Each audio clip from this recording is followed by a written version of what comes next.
Um, Hi everyone. Thank you so much for inviting us and for that intro and even the music. Like I've spoken across different platforms and I've never been welcomed to at least this environment.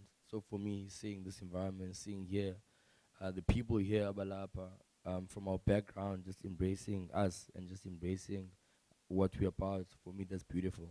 I think it's important not to shy away from who we are. We need to own and embrace who we are. It's our truth, and you never forget your truth. You know. So thank you. Igama lami ngumvela Sir Vincent Manzini. There are familiar faces in the room, and Shaba too. I've been getting a lot of DMs leading up to this day. Guys excited, and I'm as excited. The personal branding, I'm like, personal branding, see ya. We're just living our lives, right? But in the lives we're living, we obviously are affecting and impacting people's lives through our lives as well. Because ngumuntu ngabantu, and people then look up to you, not saying you ask for them to, but if you live a certain way, then people gravitate towards your energy and what you stand for. So I'm honored. I don't know all things. I'm not all things entrepreneurship. I'm not all things successful. I'm not all things that. I'm myself. I came here to share my story and to share my truth. And I hope that each or some of you guys will resonate with that and you'll take something out of that. So I'm by no means standing here like I know it all. I don't, guys. Yeah, well, we are figuring this thing out. you know, and I keep on saying that in our families and in most of the things that we do, we're literally the first in our families.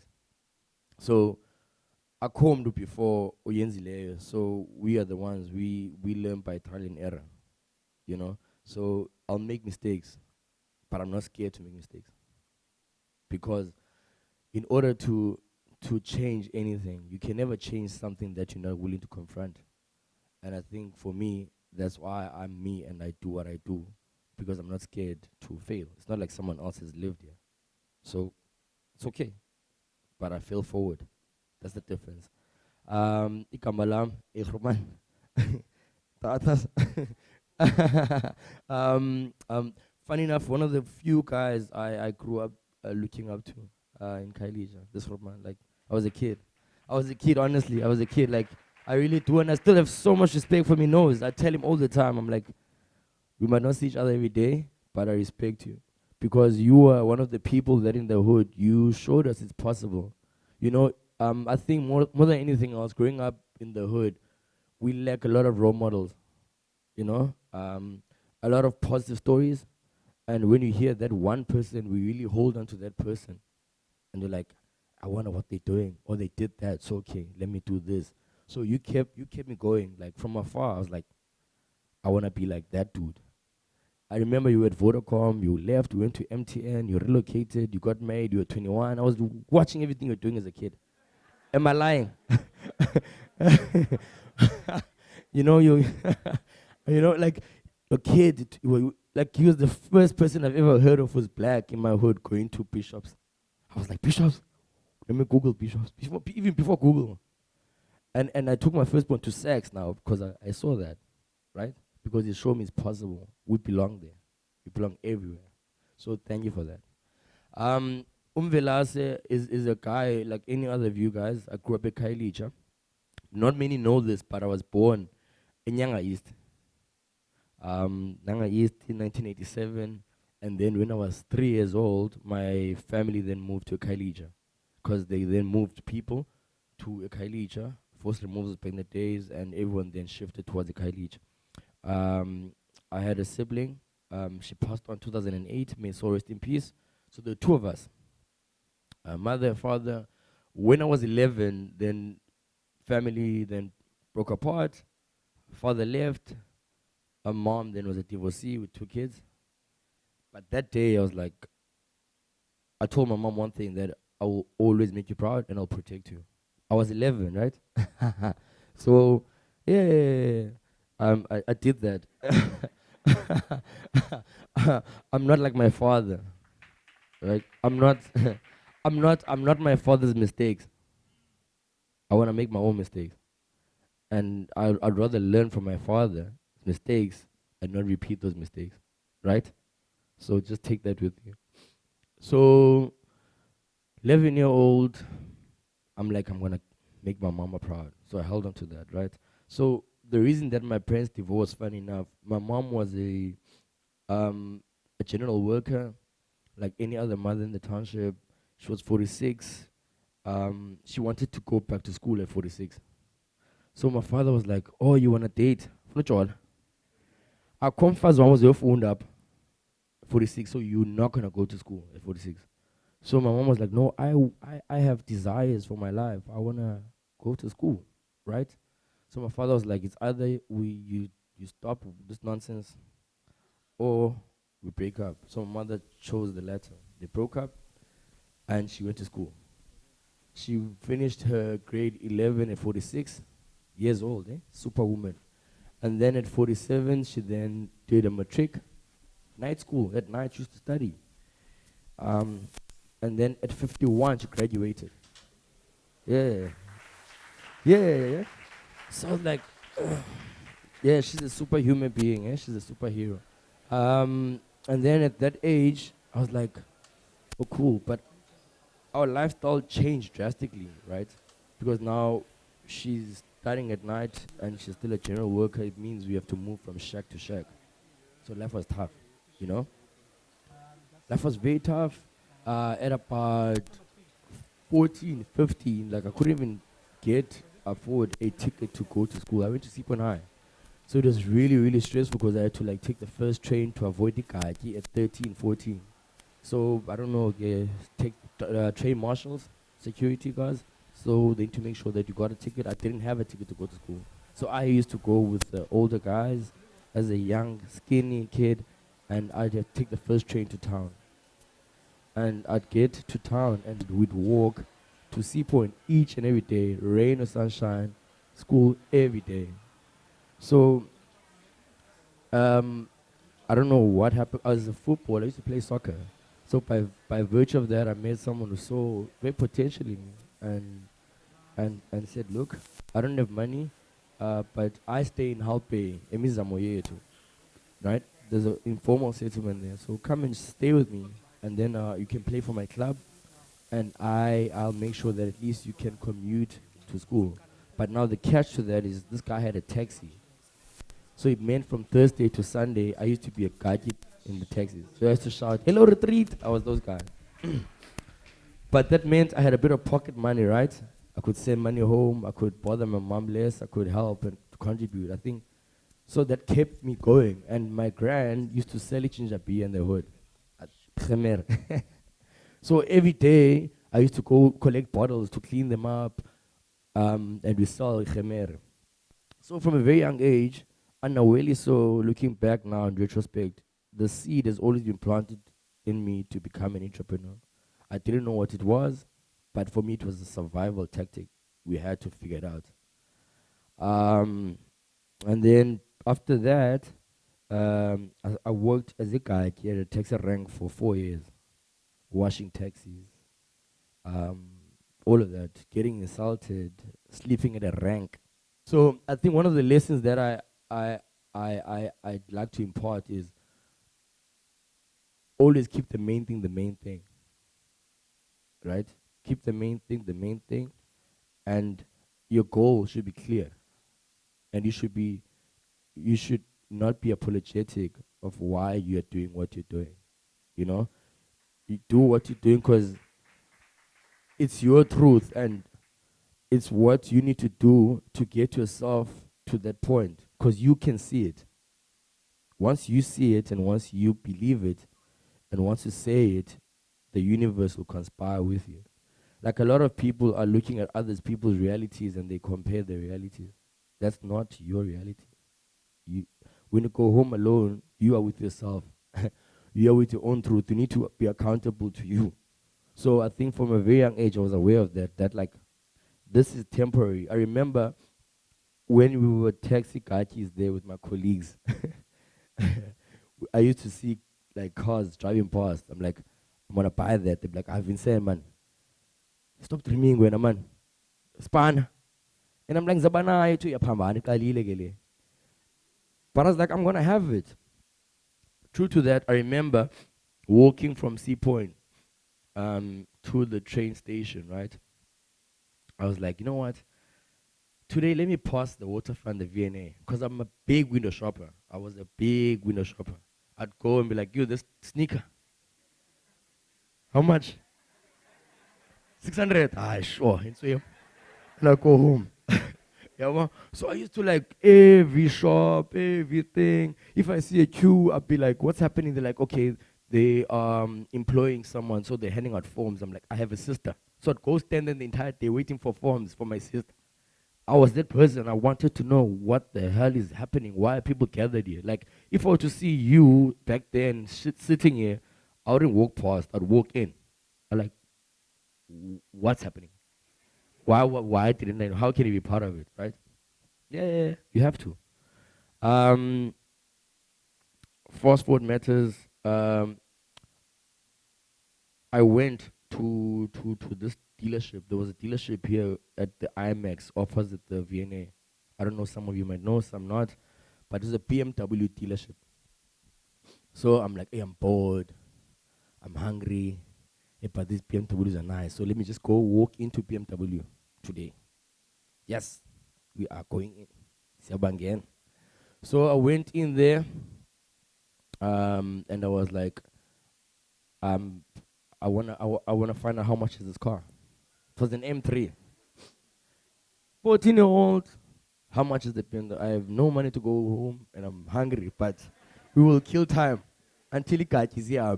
So we will start at PM. From PM, we're moving dealership to dealership.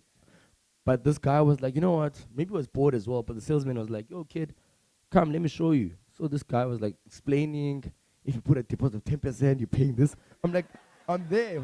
School bag, boy, I'm listening. I'm like, yeah. Okay, so does it do this? 10%. So when do you debit? Okay, insurance, sure. So this guy was like, yo, maybe he was bored, but he was really, really amused, right? It's either fascinated or was bored, but one of the two. But he was so nice to me, right? So did that, and funny enough, years later, I went and I bought that car. I bought the car. I bought it. So my point is, I conceived that, I saw that, I believed in myself and my abilities, and I know that I'm destined for great things. Since that age, when I was 11, I knew that there's something in me. I knew it. I believed my power. I believed in my ability. I believed in myself so much that nothing can ever move me from my purpose.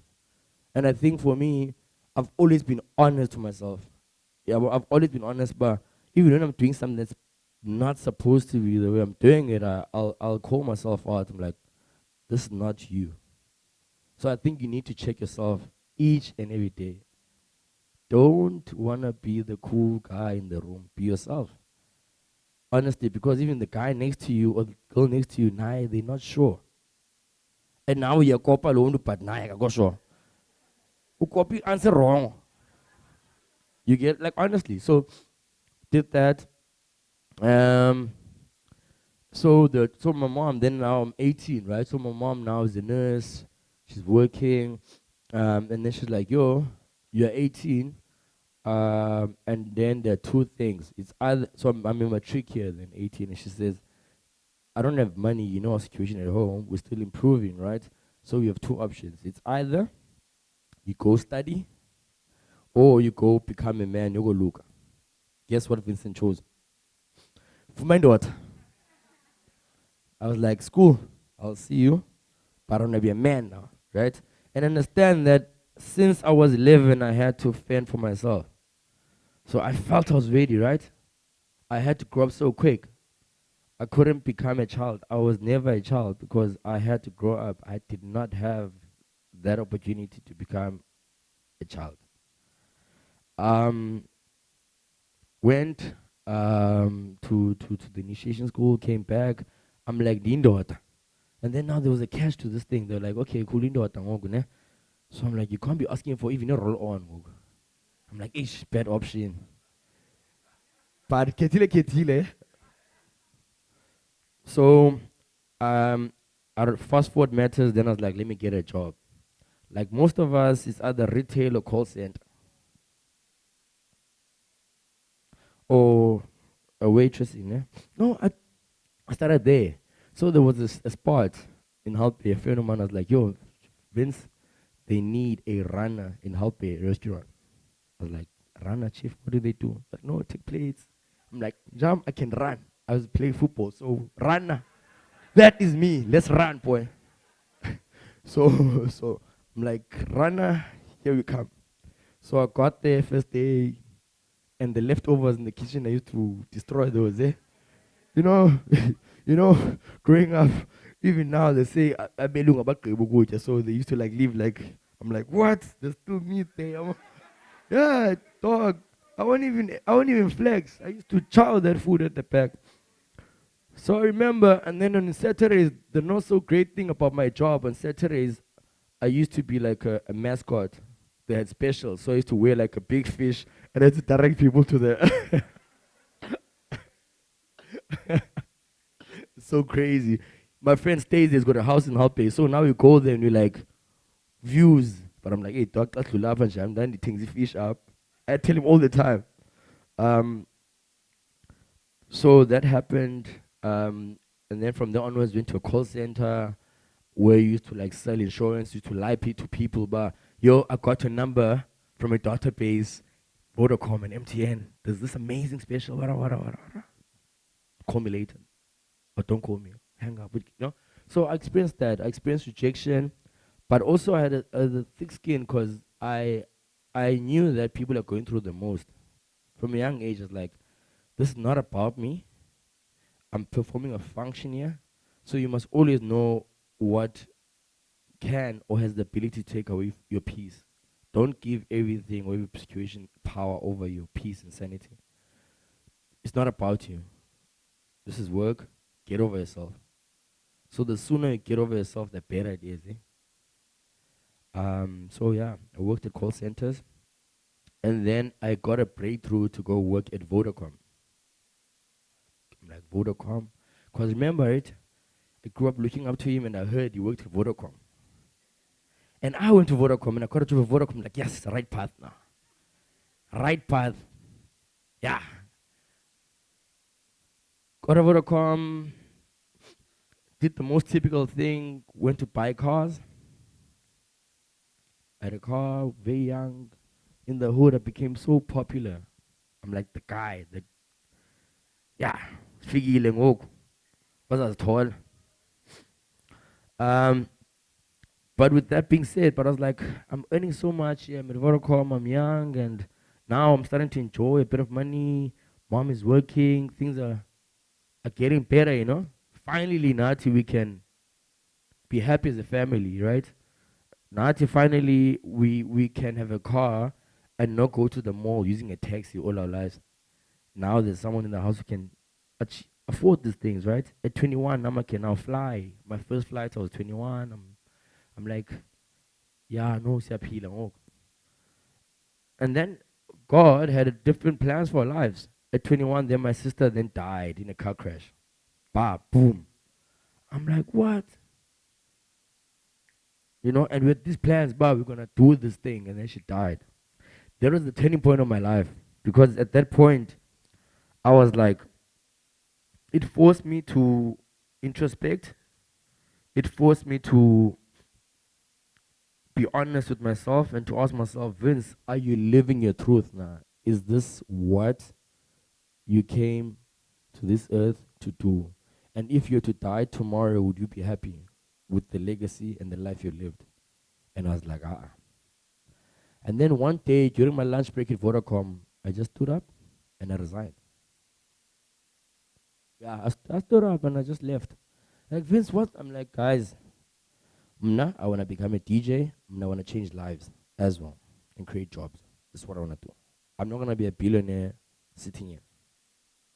And then I'm going to be a billionaire. So, gents, peace. And then I left. Left. Guess what? The banks came, eh? They're like, okay, be a billionaire. Can you give us our cars? So they took everything. But I'm like, I was not scared, right? Because I grew up from nothing. And if I could get it once, I can get it again. So don't be scared to fail. Don't be scared to fail.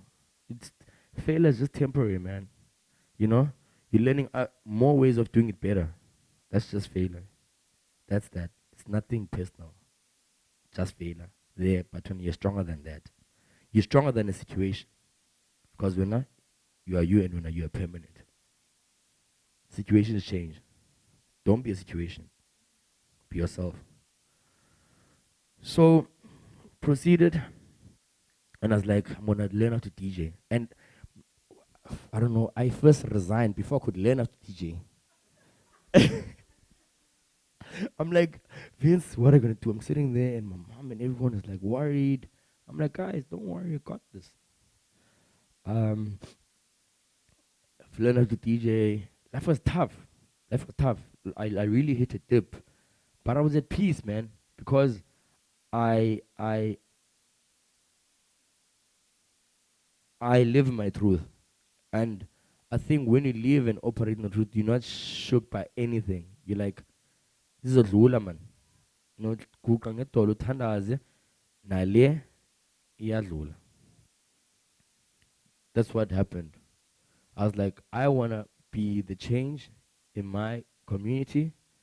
I wanna be the change in my family. I wanna be the change globally and worldwide, so world over. So 2008, then started to learn how to DJ, right? Listen to this, came with the funny part. I'm learning how to DJ, and in the hood, people are starting to come to me to say, yo, Vince, I hear you DJ, right? And I'd always come back home and I'd be like, I'm DJing, right? And then bear in mind, at the clubs, I used to play early. Not even play, in fact. I used to take a train or taxi, because no car now. Bank took everything. So now you're back here. Change your side C. Can you go? So I used to take the last taxi to town, and when they were packing and stocking bars at the club, I used to help. So while we were waiting for new stock, I'd DJ just to learn. They're like, hey, DJ, volume, bring the volume down. Making a noise. I couldn't even mix. But every day I'd go there, right? And every time the Sunday morning I'd go to the hood and be like, yo, I know I met Tira. Tira and I didn't even see Tira at times. Oh, I saw Tira from afar. But I'm like, Tira and I. Tira. And just the song that Tira played, it's gonna come out next month. He played it for me. I'm like, I don't even know Tira. And then next week I'll be like, yo, Black Coffee. So everyone was like going to my house to find out stories more about either upcoming releases. And I'm like, yeah, you know, Black Coffee. Yeah, I did that. Yeah, man. And I didn't even see a Black Coffee thing, but in the hood, they're like, yo, how Vince? Yeah, it's cool. Yeah, man. It's cool. I'm like, yeah. Pistas.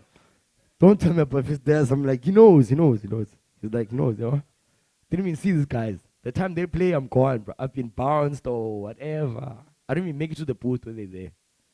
You know, but I'm like, you know, it's crazy. I did that. 3 years later, I was in Amsterdam touring Black Coffee. Crazy, right? It's crazy. It's crazy. It's crazy, right? No, but it's my reality. It's my truth. And no one can take it away from us. Right? All of us. So, 2013, I'm here. I'm with Goldfish. I'm with Goldfish. I'm with Black Coffee. We're like traveling. I'm in Europe. I'm like playing at the boiler room. I'm like, wow. That reality again. I said it. I said about the car. It happened, right? I said about me DJing. It happened, right? And I'm with Black Coffee now. I'm like, okay, sure. But I was like, Vince, again, I'm not fulfilled. I'm like, I want to create more Vincents. I'm like, if I die tomorrow, I die with all of this. I die with all of this blueprint, these lessons, this potential, the impact that I want to create. I'm like, no, let me create more Vincents. There needs to be more and better Vincents. And then I opened a DJ school. I don't know if you guys know, some of you know. I had a DJ school in Khayelitsha, the first in the hood. It's called Jumpstart Entertainment.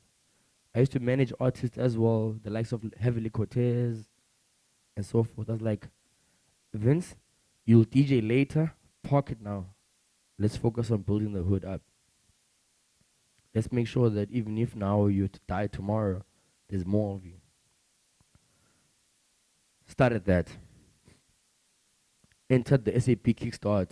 There was a competition that I saw in the newspaper saying if you have a business that turns over less than 5 million rand, apply. I had no business.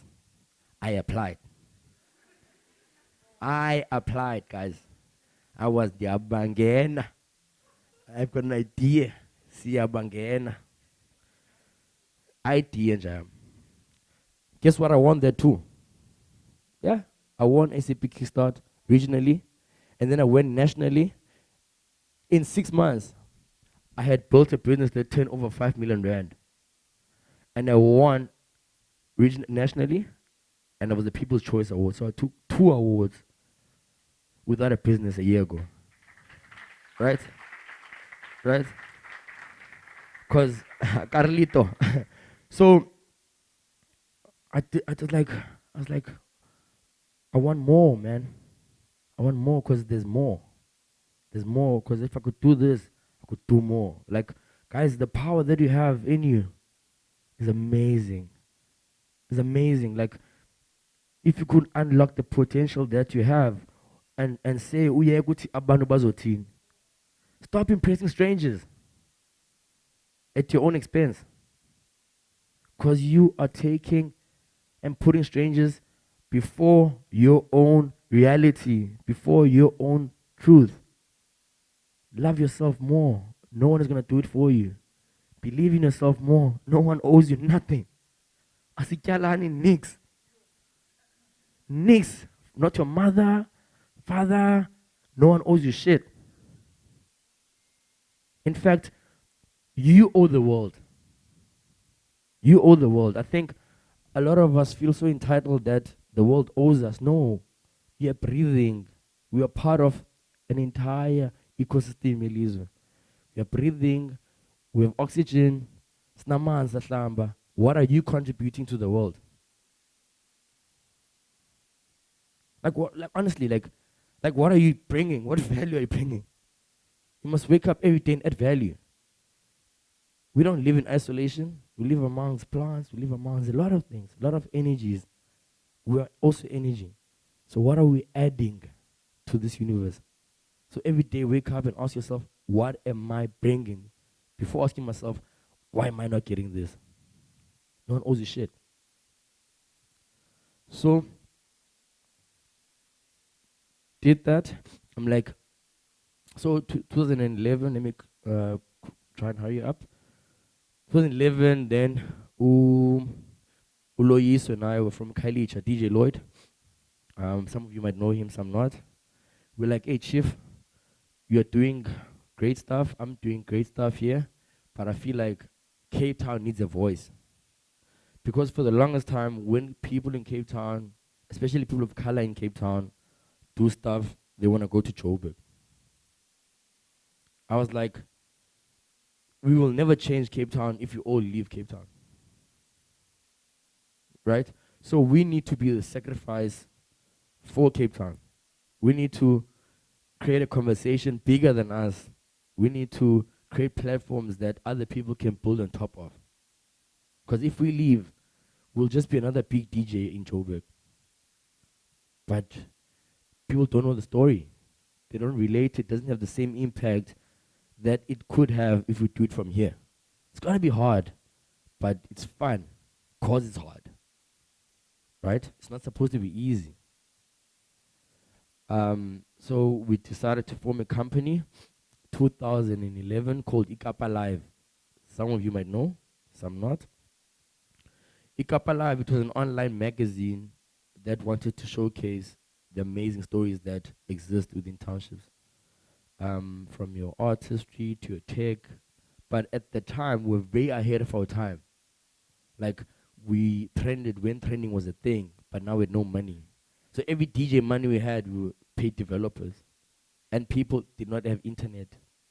2011, the uptake was very slow. So it didn't make sense. So the business model wasn't making sense. A lot of brands would send us freebies like roll on. So we had a lot of roll ons. A lot of roll ons, like roll ons for days. I think if you still want to roll on now, you must call me after. I'll maybe expired, but yeah, roll on nonetheless. So we're like, the premise of this thing is really in a good place, but how can we create something that people could interact with? How could it reach more people? It needs to be tangible. And then that's the birth of Ikasi Experience. Ikasi Experience was a magazine. We flipped it and did an event. Hence why you found vendors. Hence why you found soccer. Hence why you found music. Hence why you found a pitching session. Because we took that and we flipped that, wanted something that's going to be of great impact, and also wanted to create an environment where people could go Ikasi from different walks of life and feel safe and feel happy. Now you go to Rands and you feel safe. You feel happy. Back then, we didn't see even a cheese girl, look, Khayelitsha. It was a chang, team. Right? Yeah. But we said it will stop now. And it will stop with us. And we did Ikasi Experience. Took it nationally. I think it's one of the few Cape Town events that really like went national. Durban, Joburg. So from there onwards then, we then had to rebrand 2013 to become the agency that we are now. So we own an agency called Blank Kanvas. Blank Kanvas is owned by myself and Loiso. We have an incredible team of 12 full-time staff, amazing staff. You'd find us doing events such as your Live Better Talks, such as Lloyd Sessions, such as your Capsule Fest, and so many other things that we do that are amazing. But my story today, honestly, is if you can think it, you can achieve it. And I'm part of a big umbrella of entrepreneurs who've got the same outlook and the same vision that's led by my brothers here, Aubrey, Okal, called the Black Unicorns.